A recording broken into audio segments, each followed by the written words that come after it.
수많은 거리에 촘촘하게 들어선 아파트들, 조금만 눈을 돌려도 보이는 화려한 건물들. 이렇게 많고 많은 집들 중에 왜 내 집은 없는 걸까? 이번 생에 내 집 마련 가능한 걸까? 유튜브에 보이는 수많은 건물주들, 나는 왜 그들이 될 수 없을까? 따박따박 월세 받는 삶, 도대체 어떻게 가능한 거지? 안 먹고 안 입고 알뜰살뜰 모았지만 내 손에 쥐어지는 건 겨우 몇천만 원뿐. 부동산, 소액으로는 할 수 없을까? 부동산 공부는 도대체 뭐부터 어떻게 해야 하지? 누구나 한 번쯤 해본 이런 고민들. 당신에게 스트레스뿐이었을 부동산, 이제는 당신에게 새로운 삶을 제공하게 될 것입니다. 당신은 불인이십니까? 그렇다면 이 컨텐츠는 당신을 위한 것입니다. 시작합니다. 꿈나무의 부동산 다마고치.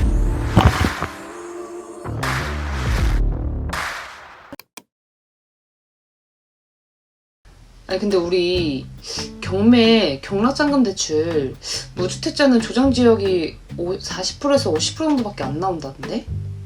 무주택자 기준으로 KB 시세나 낙찰가 중에서 더 높은 곳에 50% 정도 나오는 걸로 알고 있어. 아니 그럼 만약에 2억짜리 아파트 낙찰받으면 내 돈 1억 필요한 거야? KB 시세가 2억이 넘으면 그거보다 많이 나올 수 있겠지만 보수적으로 생각하면 그 정도 생각하는 게 맞지. 요새 낙찰가율이 많이 높은 편이니까. 아니 그럼 나 2억짜리 아파트도 못 사는 거야? 서울 수도권에서는 힘들 수도 있지. 그래서 비규제 지역으로 가야 돼. 비규제 지역은 원래 경락잔금 대출 그대로 돼. 낙찰가의 80%나 감정가의 60%좀 낮은 금액. 아니 요새 서울 수도권 전부 조정지역 아니야? 그치? 아 그럼 지방 가자고? 지방 가야지. 돈이 6천만 원밖에 없잖아. 이걸로 경매로 아파트 사려면 지방 가는 게 맞는 것 같아. 경매가 좋은 게 싸게 사서 안전마진을 들고 가는 거잖아. 아 그래도 지방 싫은데 첫 집은 수도권에서 사고 싶어. 내가 돈을 좀 더 끌어볼까?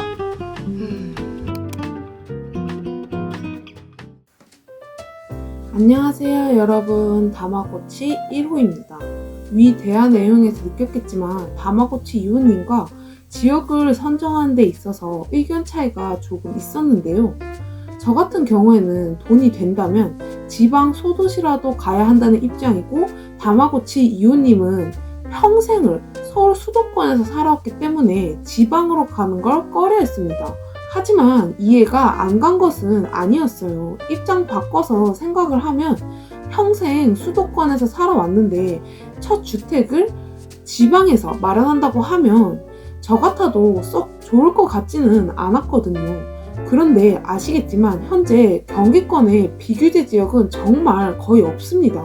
지금은 경락잔금 대출도 규제로 꽉 막힌 상태이기 때문에 솔직히 경매로 아파트 매수를 접근하려면 비규제 지역으로 가는 게 맞다고 생각합니다. 경락잔금 대출에 대해 간단하게 설명하자면 법원에서 경매 혹은 공매로 낙찰받은 부동산에 대한 잔금 대출을 뜻하는 건데요. 원래라면 경매로 나온 아파트를 낙찰받으면 낙찰가의 80%나 감정가의 60% 중 낮은 금액으로 대출이 되는데, 이제는 경매도 규제가 생겨서 조정지역은 무주택자 기준으로 40%에서 50% 정도밖에 안 나옵니다.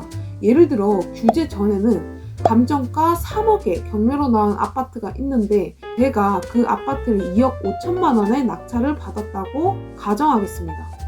그럼 감정가의 60%면 1억 8천만 원, 낙찰가의 80%면 2억 원이네요.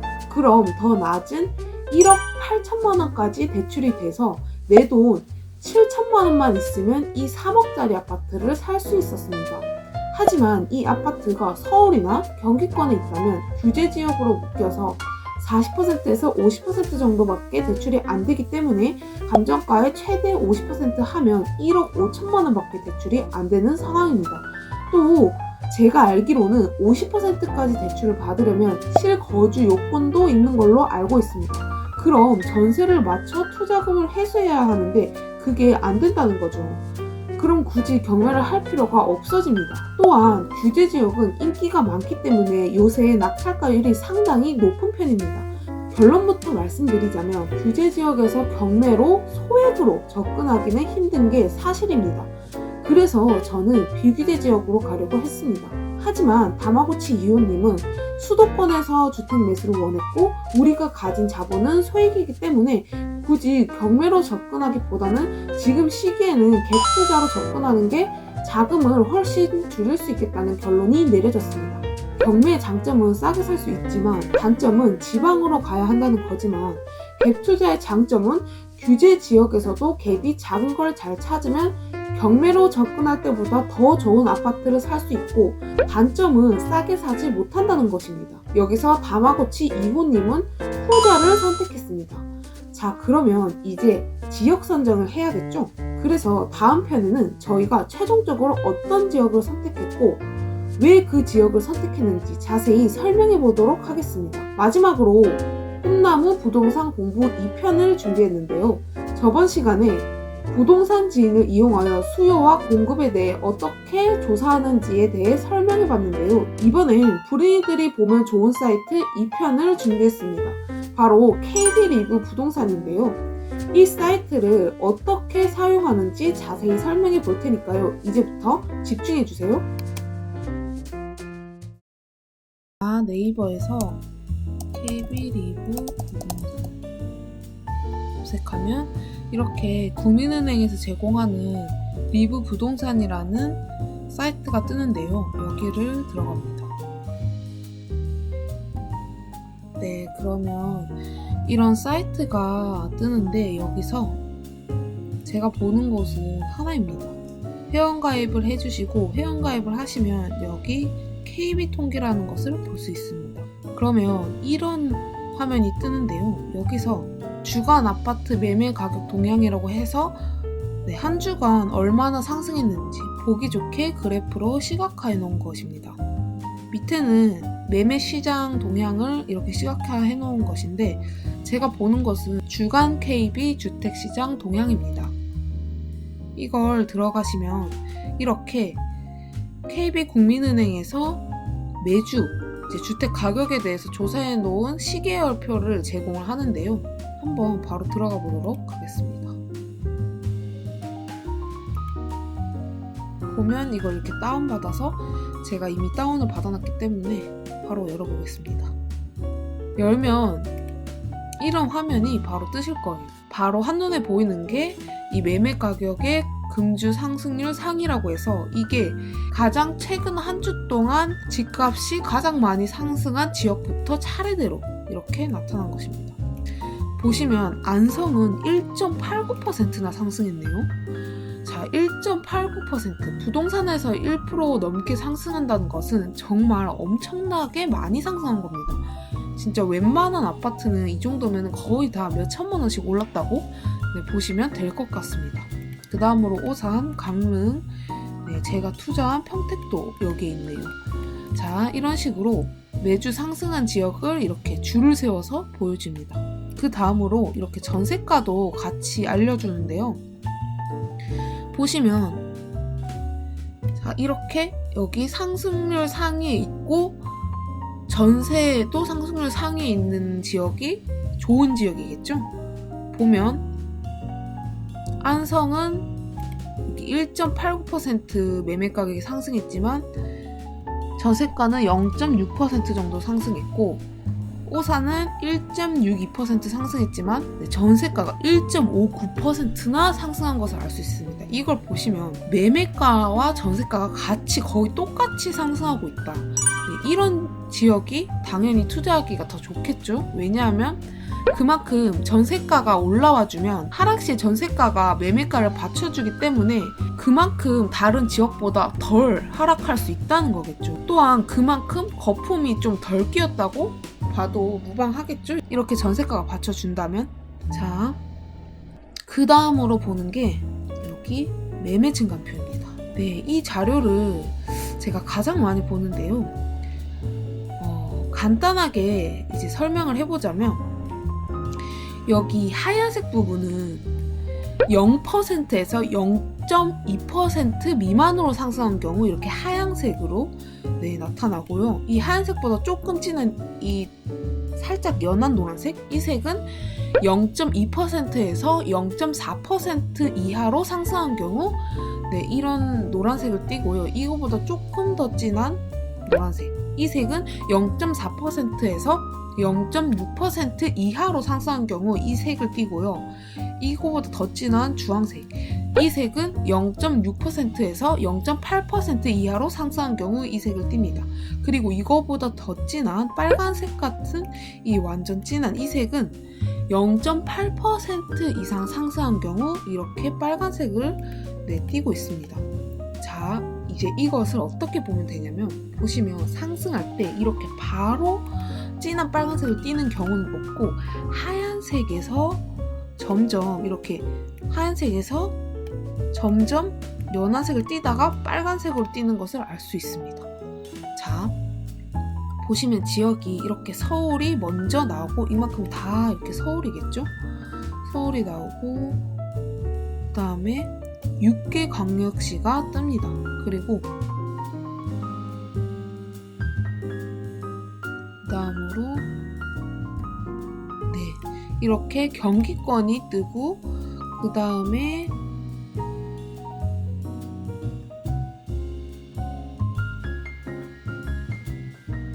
네, 화성까지 경기니까 그 다음부터는 지방 소도시가 뜨게 됩니다. 자, 보시면 서울은 계속 쭉 상승을 하다가 요때부터 요때까지 이 정도 상승을 좀 멈춰있고 다시 바로 이렇게 상승을 하는 것을 알 수 있죠. 그런데 자, 6대 광역시를 보시면 상승이 훨씬 더 많이 멈춰있다는 것을 알 수 있습니다. 그리고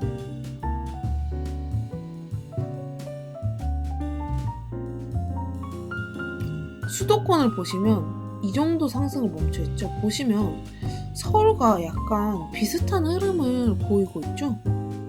그 다음 네, 여기부터 지방이죠. 강원 네, 여기서부터 지방이죠. 보시면 어때요? 하얀 부분이 훨씬 많죠. 그리고 훨씬 길게 이렇게, 자, 물론 여기 이렇게 빨간 부분도 있지만 그래도 수도권과 서울에 비해서 하얀 부분이 훨씬 네, 영역이 넓은 것을 알 수 있습니다. 이걸 보고 알 수 있는 사실은 무엇일까요? 네, 바로 집값이 상승할 때는 서울이 가장 먼저 오르면 그 다음으로 수도권이 따라오고, 그 다음으로 6대 광역시가 따라오고, 마지막으로 지방이 오른다. 이것을 알 수 있는 거죠. 물론 정확하게 딱딱딱 떨어지는 것은 아니지만 대체적으로 그렇다는 겁니다. 자, 그러면 우리가 어느 지역을 예로 들어보면 좋을까요? 제가 투자한 평택을 한번 볼까요? 여기 있다. 자, 여기가 평택입니다. 보시면 이제 평택이 개별 아파트로만 봤을 때는 물론 2020년 초부터 엄청 상승한 것은 맞지만, 자, 이 자료를 보면 알 수 있는 게 전체적으로 평택이 작년부터 많이 오른 게 아닙니다. 거의 다 0%에서 놀고 있죠. 거의 안 올랐어요, 전체적으로. 그런데 이제 평균적으로 봤을 때 이제 상승을 시작한 게 이때부터네요. 2월 초부터 이렇게 상승을 했고, 제가 언제 들어갔냐면 저는 이때 들어갔습니다. 자, 그러면 저는 왜 이때 들어갔을까요? 제가 여기에 들어가기 전에 볼 수 있는 자료는 여기까지였겠죠? 여기까지만 보고 보시면 이렇게 쭉 하얀색이었다가 이렇게 뭔가 주황색이 연한 주황색이 아니라 연한 노란색? 아무튼 이렇게 연한 노란색이 점점점 찍히는 게 보이시죠? 그리고 이렇게 진하게 찍히고, 그러니까 이게 하락에서 다시 상승으로 반등할 때 보시면 이렇게 뭔가 한 번에 이렇게 팍 반등을 하는 게 아니라 서서히 오르는 것을 볼 수 있습니다. 그런데 저는 여기까지의 자료만 보고 평택이 이렇게 상승을 좀 멈춰 있다가 이제 점점 다시 반등을 하려고 하는구나 이렇게 생각해서 네, 요때 들어갔고 지금은 어떻게 되었을까요? 새빨갛죠? 이것을 보고 우리는 무엇을 알 수 있을까요? 하락에서 상승 반전을 할 때 이렇게 옅은 노란색이 먼저 뜨는 것을 알 수 있습니다. 그렇기 때문에 저희는 이제 매주 이렇게 자료를 체크하면서 이 지역의 흐름이 어느 정도 됐구나 이것을 알 수 있는 것이죠. 보시면 네, 평택이 생각보다 많이 눌려 있었어요. 그런데 이제 점점 짙어지고 있죠. 이제 진짜 본격적인 상승을 한다고 봐도 네, 저는 무방해 보입니다. 그리고 저희가 한번 저번 주에 제가 본 지역 중에 대구를 한번 봤었죠. 대구가 입주 물량이 많이 남아있어서 앞으로 조금 투자할 때 힘들 수 있다 이렇게 말한 적이 있는데 한번 그러면 대구를 그 말이 사실인지 확인을 해보겠습니다.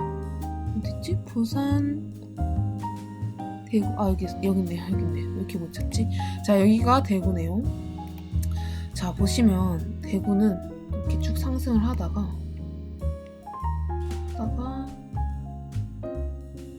자, 보이시나요? 짙은 부분에서 점점점 옅어지더니 지금 하얗게 변했죠. 네, 이것만 보더라도 대구의 상승 흐름이 확실히 조금씩 꺾이고 있구나 이렇게 알 수 있는 겁니다. 쉽죠? 자, 이 시계열표는 정말 좋은 게 매매가뿐만이 아니라 이렇게 전세가도 같이 제공한다는 점입니다. 보는 방법은 똑같고요. 아까 제가 평택을 봤으니까 평택을 한 번 더 볼게요. 네, 여기 있네. 보시면 매매가뿐만이 아니라 전세가도 이렇게 점점 짙어지고 있는 게 보이시나요? 네, 전세가도 같이 올라주고 있다는 것이죠. 이렇게 매매가뿐만이 아니라 전세가도 같이 체크하여 보면 훨씬 좋습니다. 왜냐하면 매매가만 오르고 전세가가 받쳐주지 않는 경우에는 나중에 하락기가 오면 많이 추락할 수가 있기 때문에 웬만하면 투자를 할 때 매매가와 전세가가 같이 상승하는 그런 지역에 투자하는 게 당연히 더 좋겠죠? 자, 오늘은 KB 부동산 시계열을 어떤 식으로 사용하는지에 대해 자세히 설명해 봤는데요. 도움이 좀 되셨나요? 다음 시간에는 저희 다마고치들이 과연 어떤 지역에 투자를 할 건지, 왜 그 지역을 선택했는지 자세히 설명해 보는 시간을 가져볼 테니까요. 구독과 좋아요 잊지 마세요. 감사합니다.